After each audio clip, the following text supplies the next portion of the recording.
Are you tired of feeling like your stomach has its own agenda? Like the bloating, gas, or constant trips to the bathroom are running your life? Welcome to the Beyond Bloated podcast, the podcast where we tackle those frustrating gut issues head on, without strict diets or giving up your favorite foods. I'm Carly, a certified gut health coach who's been there, struggling with bloating that made me look 6 months pregnant, gut pain that kept me from enjoying meals, and fatigue so draining it felt impossible to get through the day. Now, I help women like you find freedom from those symptoms and take back control of their lives. Each week, we'll debunk gut health myths, dive into simple, actionable tips, and hear stories from women who've been exactly where you are. It's time to feel confident, energized, and bloat-free. Let's get started. Hello, everyone. Welcome back to the Beyond Bloated podcast, or welcome for the very first time. You are in for a treat today because we are tackling a pretty big topic in the gut health world. I'm pretty sure most people will think about probiotics if you mention gut health, or if you're trying to improve your gut health, probably one of the first things you do is take a probiotic supplement or somehow get probiotics into your body. I know I get asked this question a lot from my clients, from people I chat to in person, on Instagram, wherever. They ask me, what probiotic supplement do I need to take? What supplement did you take? How long do I need to take this supplement for? Do I need to stay on probiotics indefinitely? All these questions around probiotics. So in today's episode, I am going to break down what probiotics are, when they can actually help you, when they're a waste of money, and how to know if they are right for you, because they are not for everyone. I want to start by sharing that the majority of my clients do not take a probiotic supplement. However, I have also specifically recommended a probiotic supplement for some of my clients.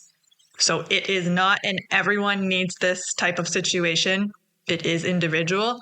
And I'm going to explain all of this in today's episode. Let's start by talking about what is a probiotic. This is a word that gets tossed around a lot in the gut health world, but what is it actually? Basically, what a probiotic is a live microorganism that can possibly help support your gut health because you are putting good gut bacteria into your microbiome. So what your gut microbiome is the place where all of your good and bad gut bacteria hang out. It is actually in your large intestine, your colon. That's where your microbiome is.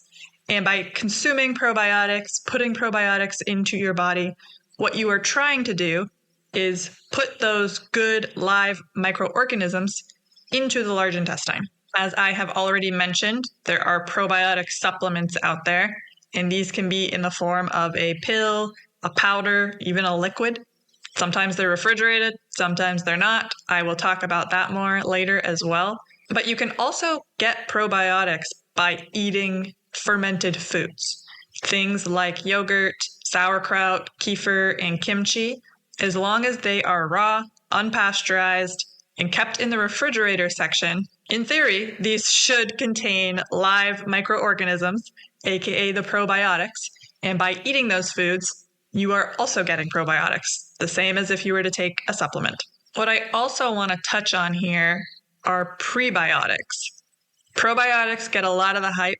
People all want a probiotic supplement. They eat fermented foods to get the probiotics. But if you are not also consuming prebiotic-rich foods, the probiotics that you are putting into your gut microbiome are just going to die because the prebiotics are the food for those probiotics. So you need to be feeding these good gut bacteria prebiotic-rich foods so that they can eat, survive, thrive, and that way you don't waste your money on these probiotic supplements or foods, however you're doing it. So prebiotics are just as important as probiotics. There is also another term called synbiotics, and that is when you combine both probiotics and prebiotics into one package. So you are giving your gut the good gut bacteria and the food that they need to thrive. A good analogy that I like to use is thinking of your gut as a garden. The probiotics are the seeds, and the prebiotics are the water and the sunlight. Synbiotics give your gut the full package to help those beneficial bacteria grow and do their job. A real-life example of a synbiotic would be something like a yogurt that has added prebiotic fiber, like inulin or chicory root. That way you're getting the live probiotic cultures from the fermented yogurt and the prebiotic fiber to feed them, which is the inulin and the chicory root. You could also purchase a high-quality supplement that combines specific probiotic strains with prebiotics in the same capsule. Some brands will label this clearly as synbiotic, so you'll know what that is. But honestly, you don't need to buy a supplement to do that. You can easily create a symbiotic effect just by pairing your fermented foods with fiber-rich plant foods, like having sauerkraut on top of a fiber-rich quinoa bowl. In this example, the sauerkraut contains the probiotics because it is a fermented food, and the quinoa is fiber-rich, so it is feeding those good gut bacteria. Easy peasy. Okay, so now we know what probiotics are and the importance of prebiotics in keeping those probiotics alive and thriving. Now let's talk about what do probiotics even do? So remember that all probiotics are live microorganisms that we put into our gut, the good gut bacteria that go into our gut microbiome. And by having a lot of good beneficial bacteria, a diverse amount of it as well, there are many different strains of probiotics. There's not just one good gut bacteria. There's a lot of different types. So by having a diverse microbiome filled with lots of good gut bacteria, we can support our digestion, immunity, inflammation, mood, and so much more. As far as digestion goes, some probiotic strains help break down certain foods and produce enzymes that make digestion go a whole lot smoother. For example, a specific probiotic strain called Lactobacillus plantarum can help reduce gas and bloating by improving how your gut breaks down fiber. Other strains can help relieve constipation or diarrhea, depending on what you have going on specifically in your unique gut. I have done an entire episode on immune health, so I will link that in the show notes in case you want to dive a little deeper there. But about 70% of our immune system lives in the gut. So it absolutely makes sense that probiotics are going to play a massive role in improving your immune system. There is another specific strain of lactobacillus that I'm not going to embarrass myself and try to pronounce that can enhance your immune response and reduce how often you get sick. Some different strains of probiotics can even help with seasonal allergies or post-antibiotic recovery, which is very important. And spoiler alert, one of the reasons why I would recommend someone take a probiotic supplement. I have also recorded an entire episode on how autoimmune disease begins in the gut, and a large reason why that happens is due to inflammation. So I will, again, link that episode in the show notes for you as well, so you can dig deeper there. But chronic inflammation is often tied to an imbalanced gut. So dysbiosis, your good and bad gut bacteria are out of balance. The bad are thriving, not so much good. Some specific strains of probiotics, like Bifidobacterium longum, something like that, can help calm inflammation by supporting your gut lining and reducing the release of pro-inflammatory compounds. This can be very helpful for people who are struggling with IBS or skin issues like eczema. And finally, I will touch on the mood component. Once again, I have recorded an entire episode on the gut-brain connection, how your gut health impacts your mental health. So I will link that because that is very important, and I encourage everyone to check that out if they have not already. The gut-brain connection is very strong and it is very real. Super cool, nerdy fact. Certain probiotics actually produce neurotransmitters like serotonin, which can influence your mood, stress levels, and even your sleep. For example, there are specific strains of Lactobacillus and Bifidobacterium that together have been shown in some studies to reduce anxiety and depression symptoms. Now, if you are very observant and you've been catching on, you may have realized that different probiotic strains do different things. Just like you wouldn't expect every vitamin and mineral to do the same thing in your body, you cannot expect one generic probiotic to cover all your bases either. That is why looking for the right strain for your specific needs is more important than just grabbing a random probiotic off the shelf with the highest CFU count or the prettiest label or whatever's on sale. It does matter what strains you're taking and why you are taking them. The CFU count does matter to some degree. CFU stands for colony forming units, by the way, but it is not the most important thing. More is not always better. I would rather someone do their research on the strain that they are looking for than just pick the supplement with the highest CFU count. For example, a probiotic with 50 billion CFUs and 20 different strains might sound really awesome, but if those strains are not the right strains for your body and your goals, it could absolutely be a waste of your money, or in some scenarios, it may even make things worse. It's kind of like if you are extremely deficient in iron, you got a blood test, shows you have low ferritin, and that's why you're tired all the time. But instead, you're just taking a multivitamin because you're like, yeah, I'm just going to cover all my bases. You're going to get a little, maybe tiny bit of iron in there. That's not going to help you. You specifically need an iron supplement to increase your ferritin levels or do dietary changes around that. Eat more red meat, improve your stomach acid production. Taking a generic multivitamin is not going to help you with a very specific concern, just like taking a generic probiotic isn't likely to help you with a very specific concern. Now, the question is, do you actually need a probiotic supplement to improve your gut health, your bloating, your digestive discomfort, whatever you have going on? As I mentioned at the beginning of the episode, most of my clients, I do not recommend them a probiotic supplement. Scenarios where I would recommend someone take a probiotic supplement would be after antibiotics. Antibiotics kill off the bad. Yes, they are important and necessary when you have an infection that requires them, but they also destroy the good gut bacteria. So after a round of antibiotics, I highly encourage you to take probiotics to replenish that good gut bacteria as best you can. During travel would be another time that I think a probiotic supplement would be more beneficial than on the average day. During travel, you are likely going to a different country. You are out of your routine. You are eating different foods, drinking water that is different. Everything is different. Your sleep routine is different. Your body is a little out of whack, and probiotics can help when you are maybe under more stress, you're out of routine, you're eating a little differently, you might be drinking more. I personally take a probiotic when I travel. If I'm just doing like a weekend staycation, I don't bother. But if I'm going to like an island for a week, I'll bring a probiotic and take that while I'm there. Honestly, those are the two scenarios where I would recommend a probiotic: after antibiotics and during an extravagant travel trip. Even then, I would say it's not absolutely necessary. You can eat a lot of probiotic and prebiotic rich foods. If you're on vacation and you relatively stick to your routine, maybe you're good.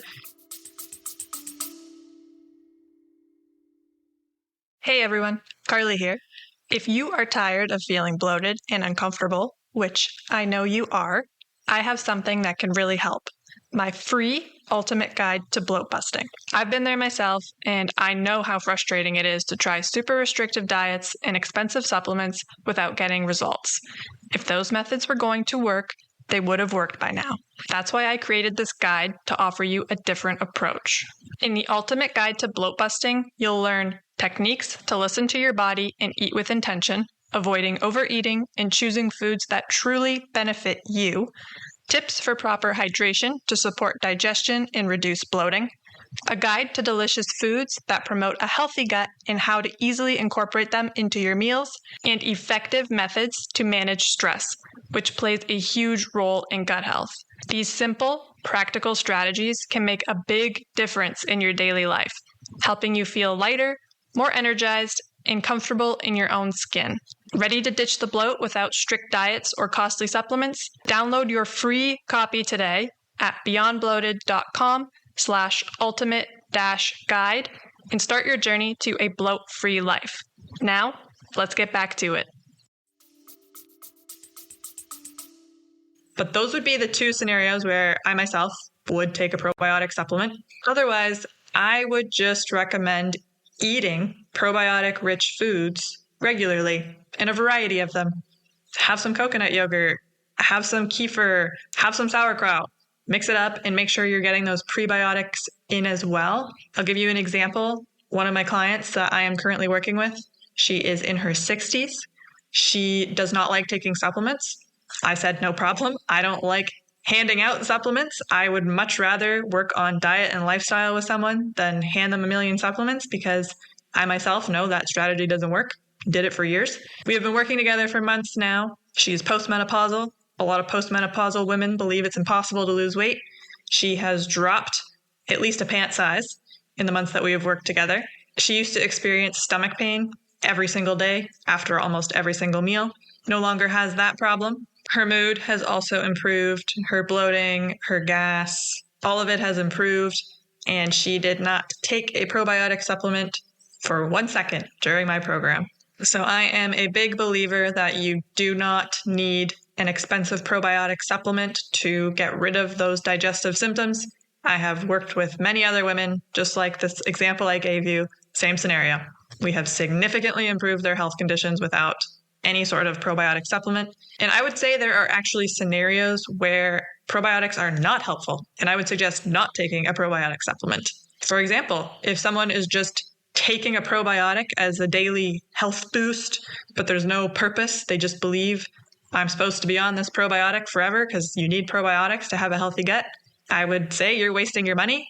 I haven't taken a probiotic in a very long time and I'm still thriving. If someone is just taking a random strain of probiotic, so maybe a probiotic supplement would be beneficial for them, but they are taking a strain that is not helping with that specific condition, again, waste of money. I've mentioned many times that I am very particular about the supplement brands that I will buy from.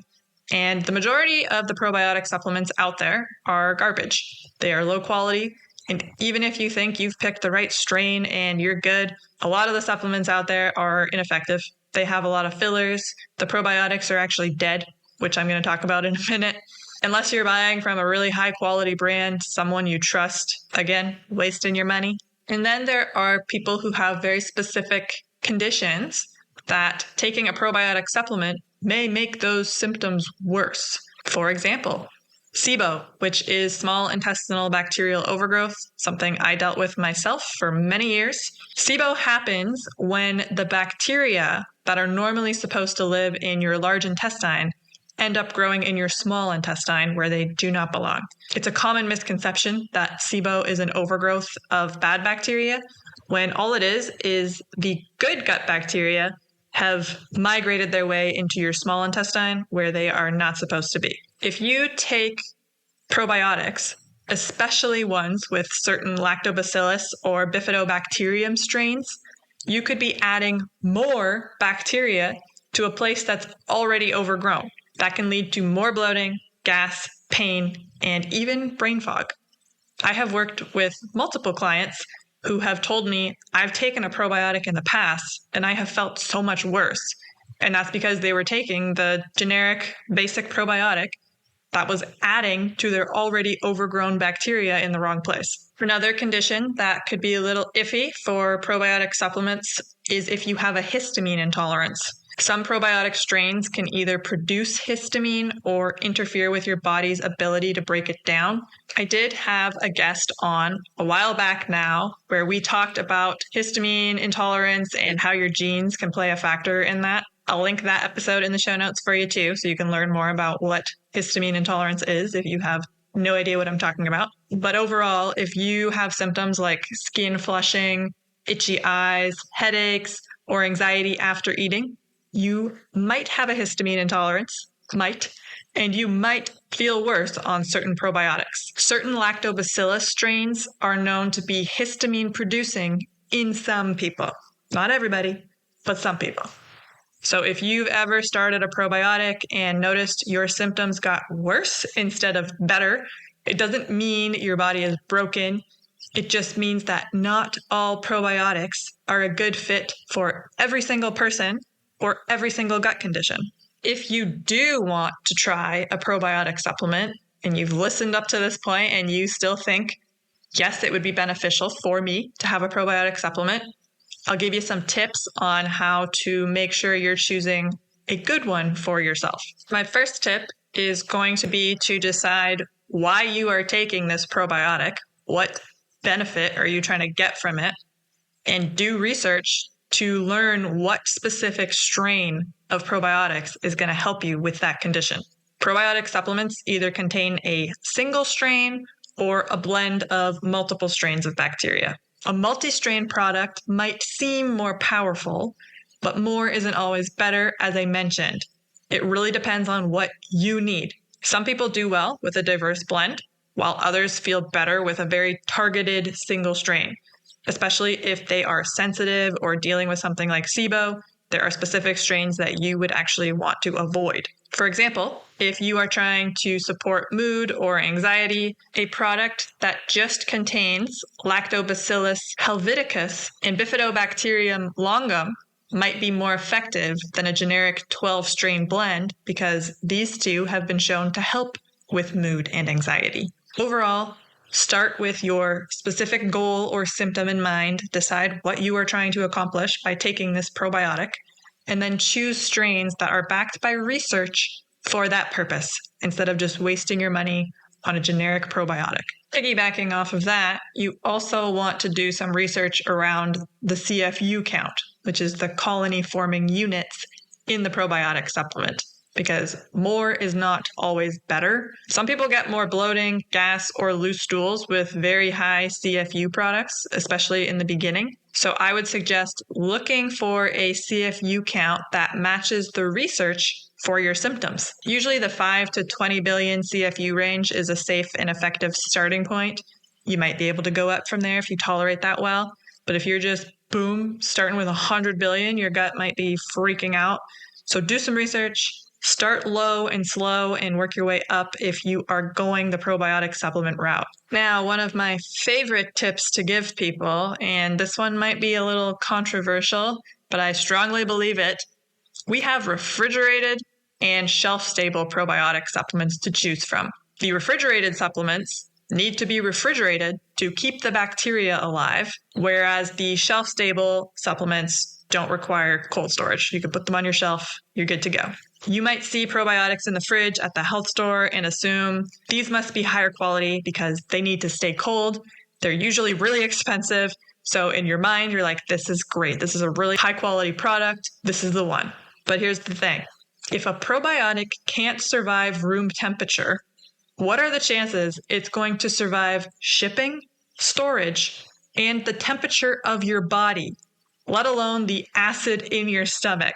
Once you take a refrigerated supplement, it has to pass through your warm digestive tract. So if heat kills that good beneficial bacteria, how is it going to survive long enough to make it all the way to your large intestine? In my opinion, it's not. On top of that, we are just meant to trust that it was refrigerated properly from the point of manufacturing all the way to transporting it to the shelf. You really cannot guarantee that those bacteria are still alive, even when you buy the bottle, let alone take the supplement and hope that it makes it all the way through your digestive tract. I personally only take and recommend shelf-stable products that are heat and acid resistant.